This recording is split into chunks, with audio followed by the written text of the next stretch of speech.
Trapped beneath the water, the terrifying story of the cave dive that went wrong. It began as a calm November morning in 1991.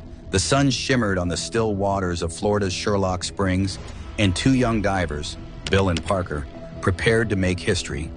They were part of an elite team, the Woodville Karst Plane Project, a group of professional cave divers mapping the vast, uncharted tunnels beneath the earth. But what started as a daring exploration soon turned into a desperate fight for survival, one that would end in tragedy, sacrifice, and mystery. From the surface, Sherlock Springs looked harmless, just a small, circular pond barely 9 meters deep. But beneath it lay a labyrinth of limestone tunnels plunging nearly 100 meters down.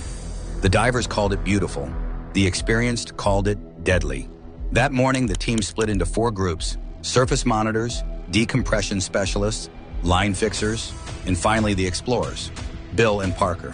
Their task was to push deeper into the submerged maze, cord new routes, and return safely. Everything went according to plan until it didn't. By the time they reached the Grand Canyon chamber, their oxygen was running low, so they decided to turn back. However, as they retraced their path, something had changed. The water, once crystal clear, was now a murky storm of silt. Visibility dropped to 0, and the once familiar tunnel was unrecognizable. Then came the worst sight of all. Their exit was blocked. A collapse had sealed the only way out. With only minutes of oxygen left, panic set in.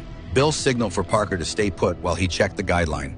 The path was correct, but when he returned, Parker was gone. Alone in the pitch-black cave, Bill's heart raced as he realized he might never see daylight again. Then, through the haze, he spotted a faint trickle of water seeping through the debris. It was the only clue he had. Summoning every ounce of strength, he began digging with his bare hands. It felt endless, but finally he broke through. He swam upward, his lungs burning, until he reached the decompression station and took a breath of life-saving air. But relief was short-lived. Hanging beside him was Parker's untouched oxygen tank. Parker had never made it out.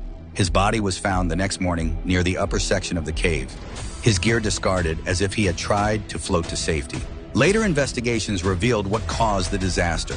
Air bubbles trapped under the cave's ceiling had weakened the rock until it collapsed, cutting off their escape. Yet Parker's final act wasn't in vain. Evidence showed he had been digging through the blockage, trying to clear a path for Bill before his air ran out. He had sacrificed himself so his friend could live. More than 3 decades later, divers still speak of Sherlock Springs in hushed tones. It remains a place of beauty, mystery, and loss. A silent reminder that in the depths of the earth, courage sometimes means never coming back.